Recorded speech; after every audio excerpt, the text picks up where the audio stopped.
This is the Ruckus and The Menace Sports Podcast. Oh no! We suck again! I'm getting confused. What game are you calling? I'm calling both games. It is caught by Kelsey! Touchdown! Kansas City! I need 3 of those things, baby. We ain't done yet. We ain't done yet. You like that? You like that? I like that. Ladies and gentlemen, welcome to the Ruckus and The Menace Sports Podcast, episode number 101. I am Ruckus, always causing a ruckus. And I'm Ruckus the Menace. And on this episode, we will have, as per usual, our starting lineup with our transaction log and news from this week. Then we have our Clint Eastwood segment, The Good, the Bad, and the Ugly, with, you know, good, bad, and ugly. And then we have our High Heat, which is Ben, the NHL Stanley Cup Final, and our NBA Finals. And then for our color commentary, we will be talking about the AL and NL West, breaking down the division so far, and then we will go to our stud and dud of the week. All right, Spennis, how are we doing? Not too bad. Another softball game. Granted, another loss, but we played a team that was averaging about 20 runs a game going into tonight. We only allowed them 8. Well, that's and we good. lost 8-6. That's not bad. Honestly, I was about to ask you if any of the players tested for beaver tranquilizer. Like in dodgeball. You're like, damn, they scored 20 runs. Damn it, Bernice! No, it's a rather high score. Like, most of the games are rather high scoring, but this was the lowest one that the lowest scoring one all year. Good for you guys. That's awesome. Yeah. But other things have kind of rolled along, and we're just continuing to go through each and every day. But All right. What about things your way, Ruckus? I mean, I'm I'm pretty much just moved in at this point. I got a new couch. Now I have plenty of seating for people that come over or whatever. Good. Eventually, I will get a basketball goal put up.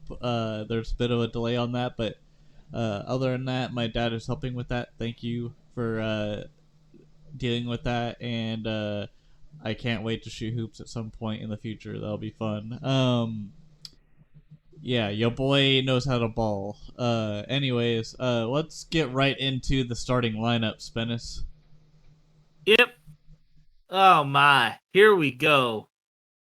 The first thing we have is in tennis, and that is the French Open.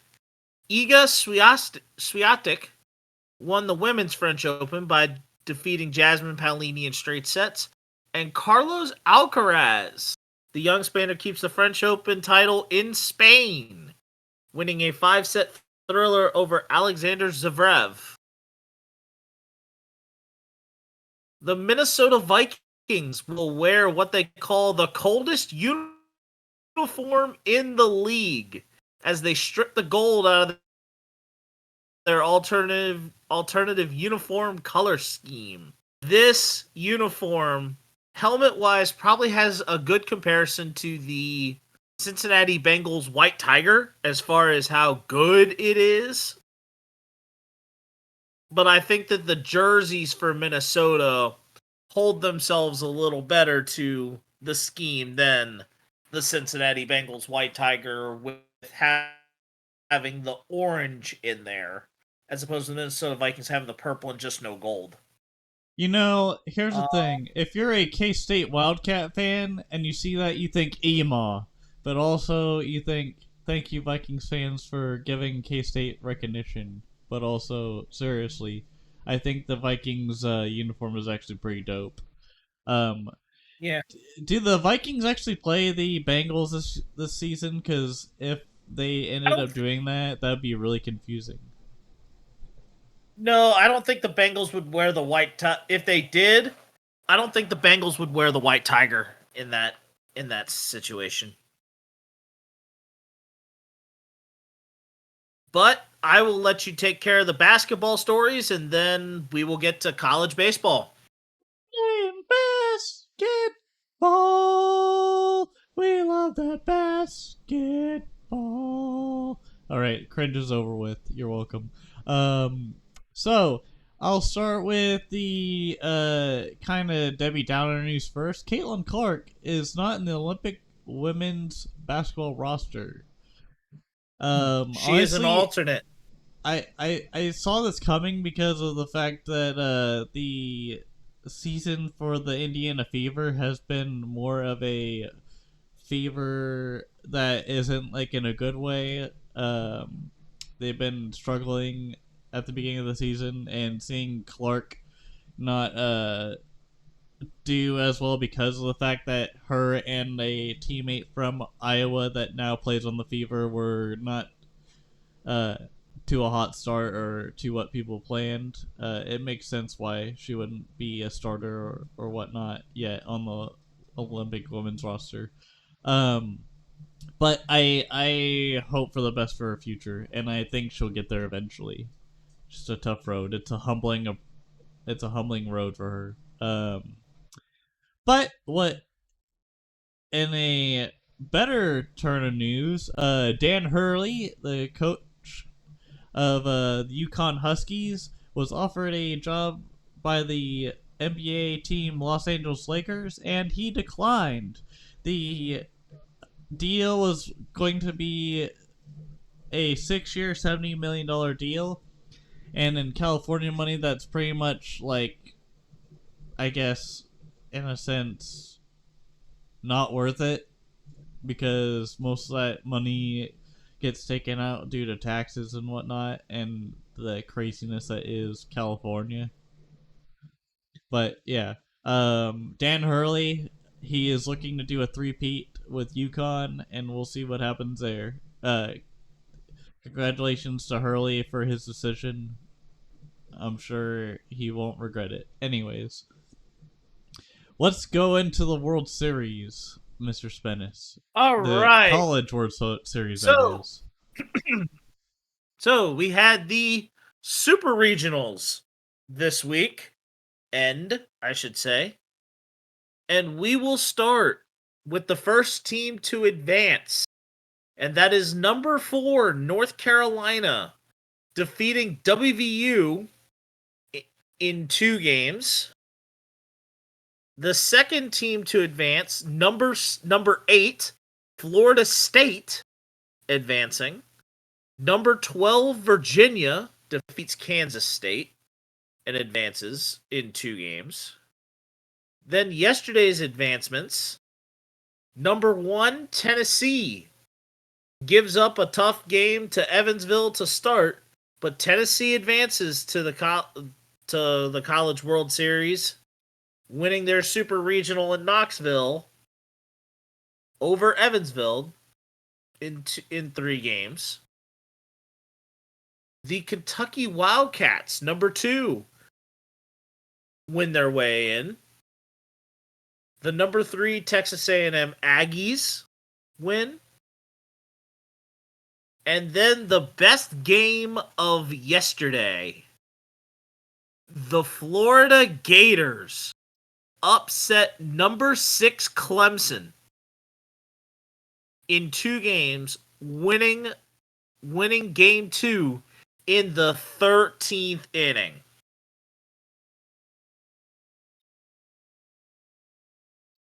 Yeah, honestly, I was waiting for that game to end when it came to the Yankees Dodgers game, because I was gonna watch that and enjoy it.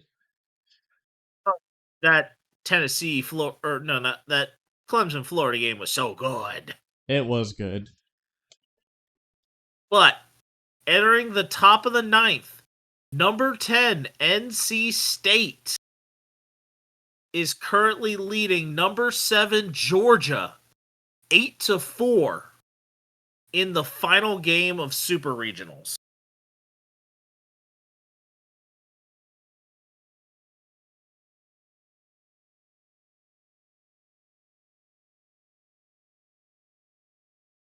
And then once we get to there, we then have Omaha.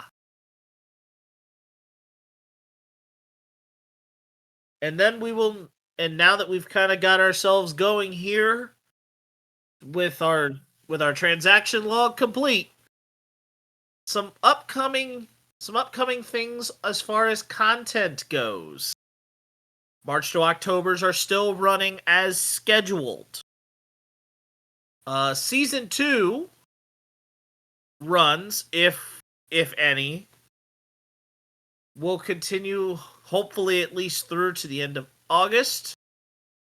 I will then, once July rolls around, have a Road to Glory and a Dynasty series for college football. And Super Bowl races will begin roughly around the end of August. End of August / possibly around the beginning of September. If we so choose to just run everything by the week 1 guide. We have not fully decided on when those are running, but Super Bowl races will be back. Teams have not been decided for any series, honestly, because we don't know how Road to Glory looks like. I gotta test some things to see how it does. But Road to Glory is going to be a thing. And so will Dynasty. It's just a matter of how sustainable we can make it. All right now. We ready for that Eastwood segment there, Ruckus? Yes, sir. Ready to roll that beautiful tumbleweed footage? It's more than tumbleweed footage, but here we go. 3, 2, 1. All right, beautiful, awesome. All right, so the good in sports this week is the Oklahoma women's softball wins Women's College World Series for the 4-peat. When I say boomer, you say sooner. Boomer. Sooner. Boomer. Sooner. All right, I got my point across. But yeah, congrats to the women's softball for winning the Women's College World Series for the 4th time in a row. That is a big accomplishment for them. I didn't know if they were going to get eliminated by Texas early on because I saw a thing on ESPN social media saying that Texas was taking out Oklahoma, and I was like, oh no, that would suck if they didn't get the 4-peat, but good for them for getting it anyways. All right, the bad in sports this week is Darren Waller retiring from the NFL due to not ending the way he probably would have hoped of it happening. Mainly, he was dealing with mental health issues, and during a podcast that he was a part of recently, he talked about how he was rushed to the ER because he was unable to breathe, and when talking to the police through the phone, it was very hard for the police to understand what he was saying because of how out of breath he was. And also, in the past, he has dealt with a lot of anxiety and depression issues. Personally, for me, I've dealt with some mental health issues in the past, but got help for it. And for Waller's sake, it's a lot worse than what I had. And for him to have the career he's had with the Raiders was it is amazing. It just kind of sucks that it ended the way it did for him in New York, but it is what it is. And on top of that, Darren Waller just was dealing with a divorce. He was dealing with a whole bunch of other like things beyond football. And mental health is something that is meant to be taken pretty seriously. And I think Especially in this day and age, too. and most of the time, men's mental health normally gets severely ignored. And I think it's very, very honorable and powerful in a way that Darren Waller is just choosing to take that and keep that in mind as he enters the stage of life post NFL for him. And to reiterate that point, the reason why we put bad is not because Darren Waller is a bad person for retiring for this. It's more so just the way it ended. His career ended. Yeah, it's not so much Waller himself, just the situation and circumstances that led to his retirement. This bad is more of like, this is a shame. Yeah. What was the downright ugly Spence? And it is in the NFL as well, as Randy Gregory is suing the NFL and the Denver Broncos over fines of over $500,000.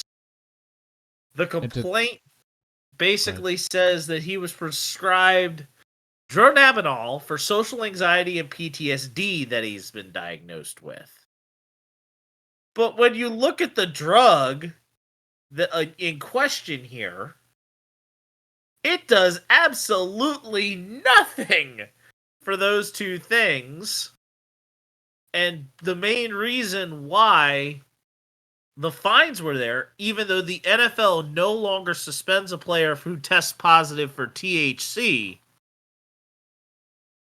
is that basically Randy Gregory had tested positive repeatedly for THC. Yeah, and also that drug that he was given by the Broncos is normally treated for nausea and vomiting symptoms, and not really for anxiety or whatever he was thinking he was dealing with the ganja that he mixed with it. So like, honestly, I see this as Randy Gregory is trying to get out of $500,000 to pay fees for the NFL. And to be honest, I think it's kind of hilarious and ironic that he would sue the Broncos too, because Denver was like one of the first states to legalize marijuana. But other than that, Randy Gregory sucks to suck. All right, let's get right into the high heat. Okay, so now we get right into the battle for the Stanley Cup. We're talking hockey. And the first thing that has gone on is that it's the Edmonton Oilers versus the Florida Panthers in game 1 of the series. The Panthers scored a goal in each of the 3 periods to take a 3-0 lead, and then a 3-0 victory over the Oilers. The goals were scored by Carter Verhaeghe, Evan Rodriguez, and Eetu Luostarinian for the Panthers. The Panthers did this, scoring the 3 goals on only 18 shots. Edmonton outshot Florida 32-18, and Edmonton's efficiency was much better.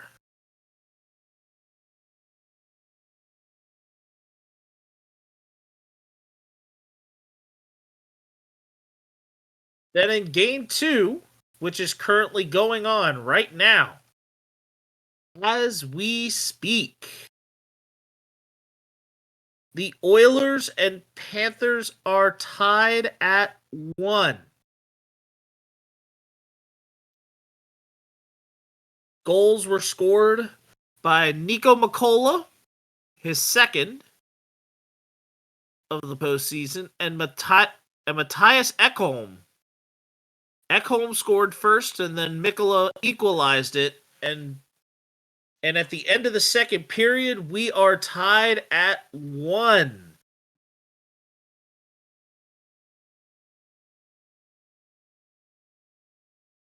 So this cup is going to be very interesting. I am hoping that the Oilers win the cup and take the Stanley Cup back to Canada.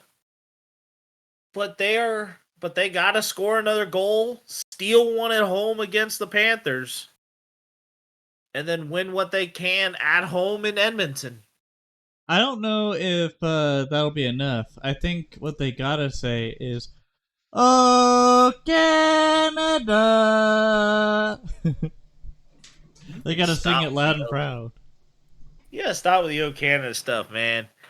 Because I think the biggest thing is that normally for the team that does not have home field, floor, or ice, in these type of series where it's a best of 7, normally the team on the road has to steal at least one from the opposing team in order to win the series. You can't have like a 2019 World Series again where or you could just end up having that again where every single game in the 2019 World Series, and I'm not even sure if you knew this, Ruckus, as far as baseball, that was won. Every single game was won by the road team. The team that hit first in all 7 of those games in the World Series won the game. Which is how the Nationals won the World Series. Coming off of the Montreal Expos.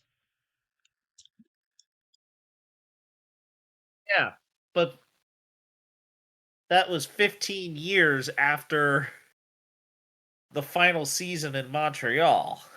Yep. All right, so for the NBA playoffs, I will summarize it in 2 games. First game, Celtics absolutely pounce on the Mavericks.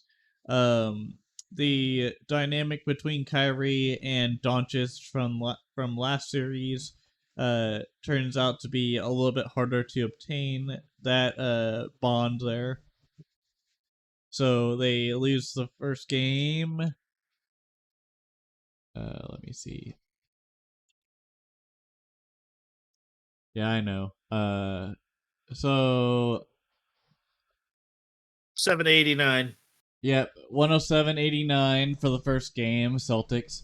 And last game, game 2, the summary is literally the fact that Doncic has a triple-double for the Mavericks, and really no one else on his team really is doing much. I mean, there were a couple layups by Kyrie Irving, but that was about it.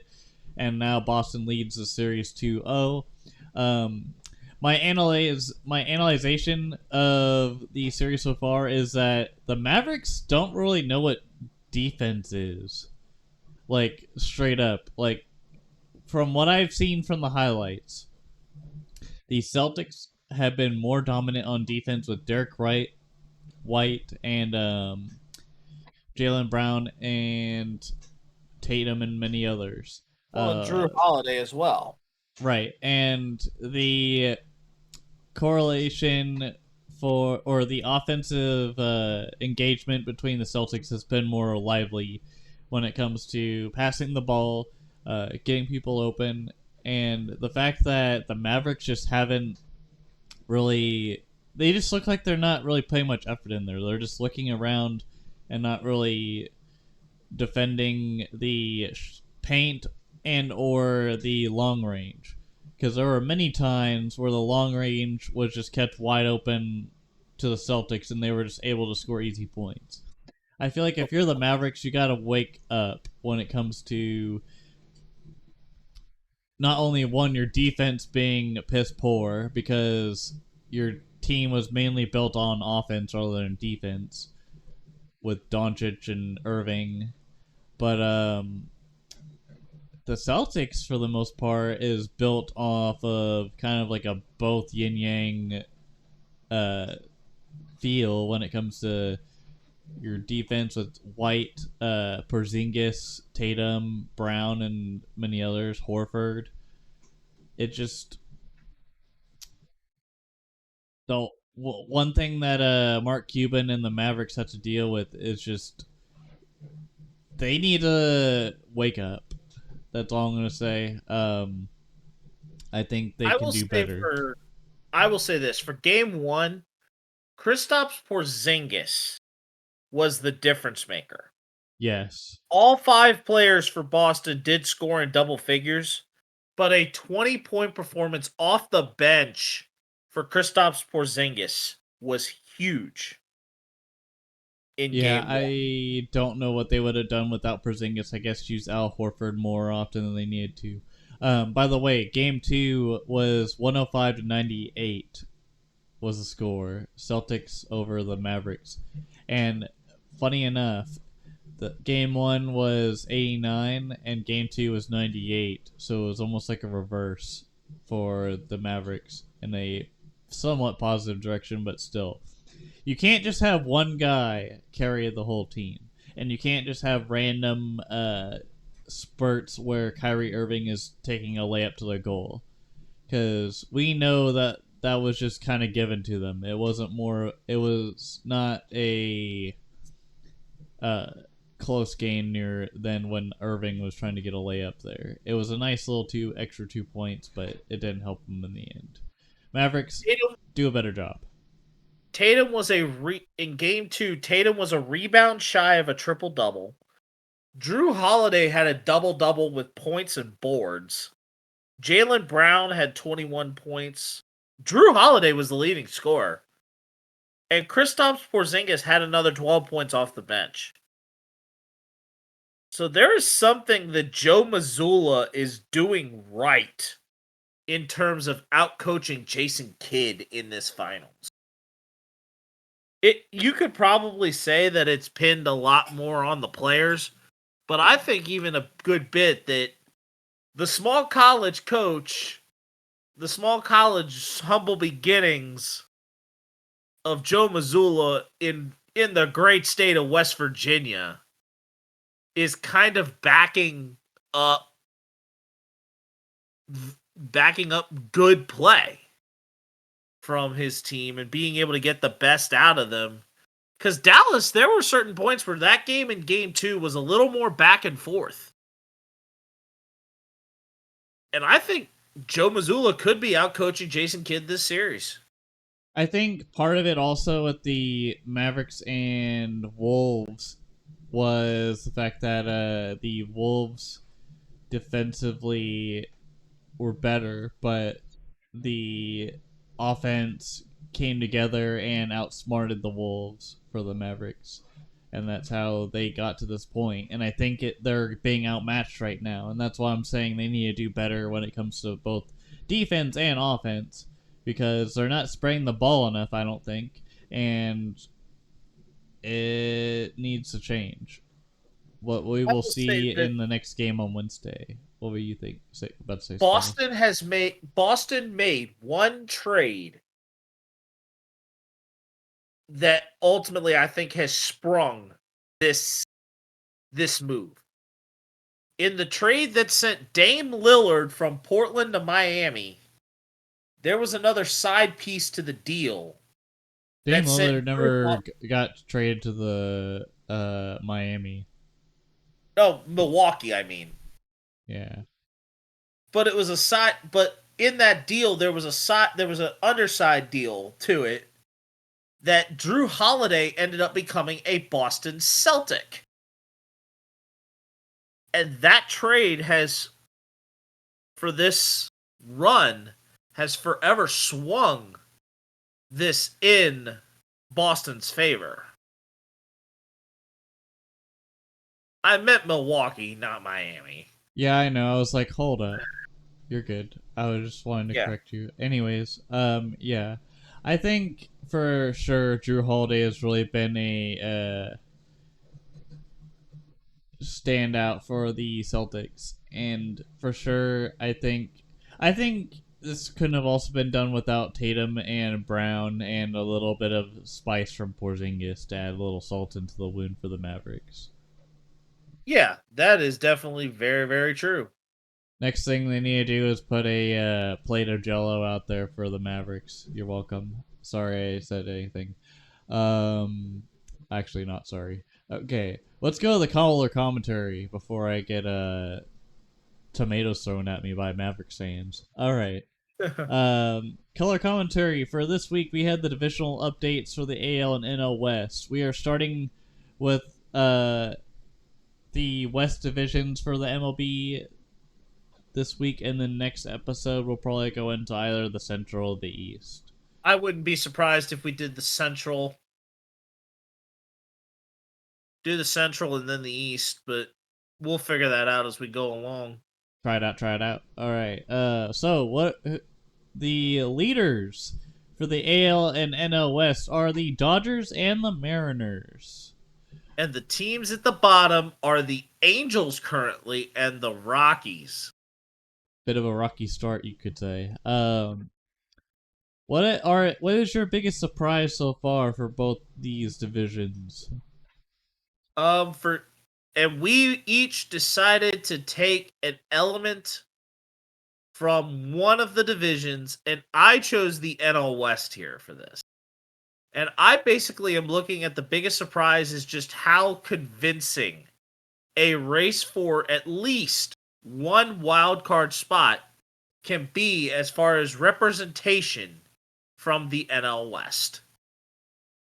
You've got the Padres, Giants, and Diamondbacks pretty much going to be mixing it up among the top teams for that wild card spot, and I anticipate this going on at least through a very solid amount of the month of August and very quite possibly into early or even middle of September before before at least any one of those other teams are gonna fold. Yeah. So, for my biggest surprise this year has been the not much dominance when it comes to the Houston Astros. Because in previous years with the Astros, you've seen mainly just dominant pitching and hitting from both sides with your Don Alvarez, Kyle Tucker, Alex Bregman, and others. And then on their pitching side, you had Javier, Valdez, your Luis kitty, Garcia. Yep, Luis Garcia, and a few others. And now those guys are either hurt or worse. And worse, I mean the getting the knife on their arm from Tommy John surgery, as Javier has gone down on the knife, your kitty has gone down on the knife, and Christian Javier has gone down on the knife for Tommy John, which is not good for the Astros. But even before that drama, they were having issues on their bullpen as well, as Ryan Presley was one of the main culprits for their bullpen not doing great, as his ERA for the most part from most games was in the 6 ERA mark. And Josh Hader, their newly acquired bullpen guy, also was having some spurts of failure there. But he has slowly come back, getting a few saves here and there. But I still think it's surprising that the Astros aren't doing as well as they could have been, and they're still kind of picking up the pieces, like I said. With their offense kind of slowly coming back, Alex Bregman was out for a little bit, and he's starting to do some production for the Astros, and many other players are trying to step in as well.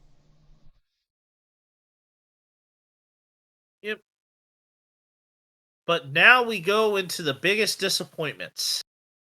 And for me, I went into the AL West in talking the Texas Rangers in how they managed to call up Jack Leiter.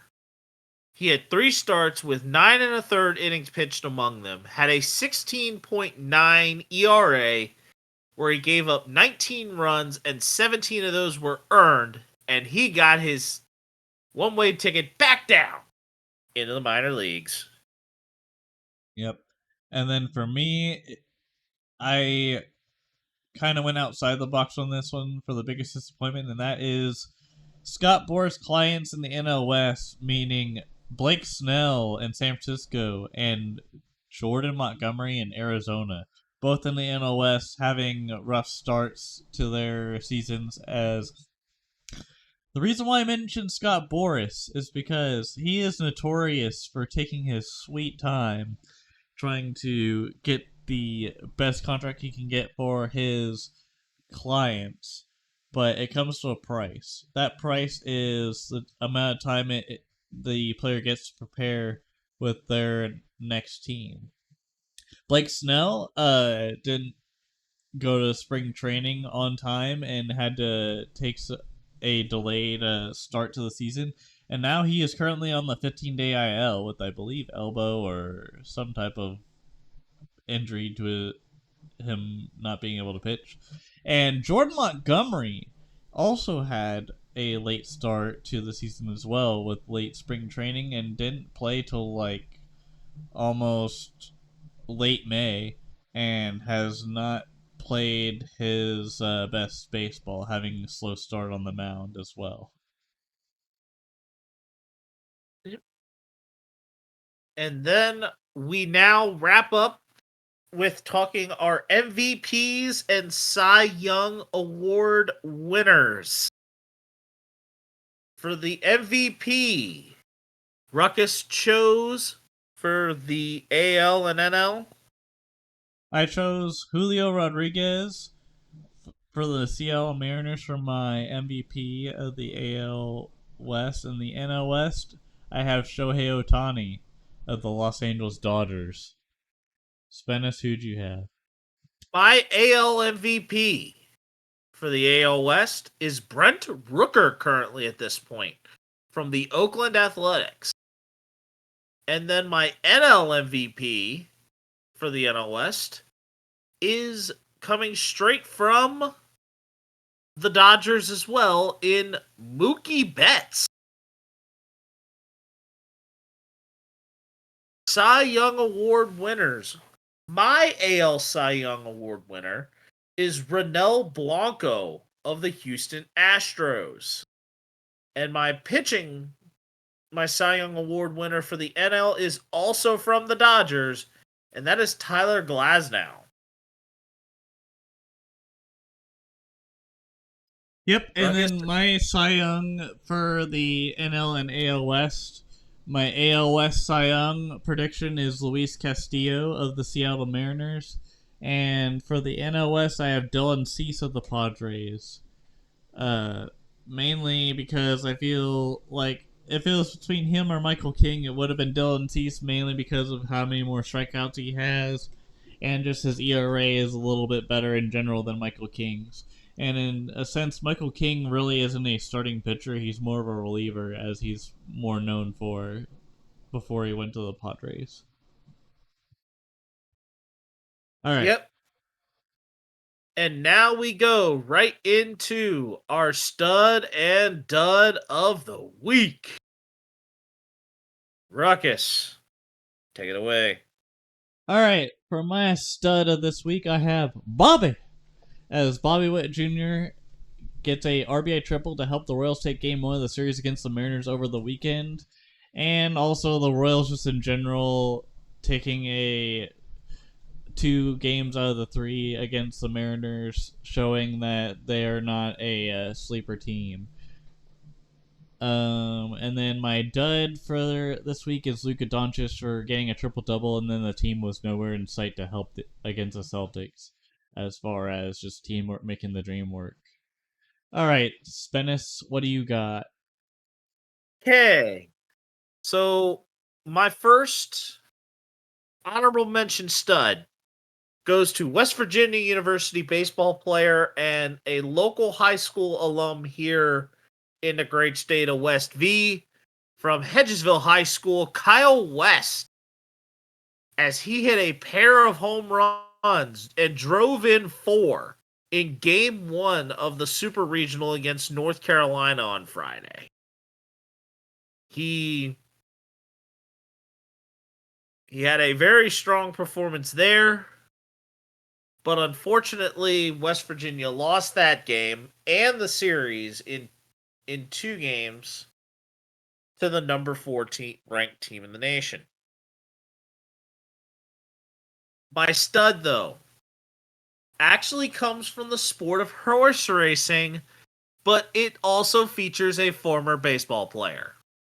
Former Nationals and Phillies outfielder Jason Worth is the stud for this week, as he is the co-owner for the horse Dornoch. Now, this horse won the Belmont State, which is the closing leg of the Triple Crown. My dud, though. This is why you do not bring plastic jewelry whenever you are near potential flying objects. There's this unfortunate Dodgers fan who was right there trying to catch a home run ball from Aaron Judge.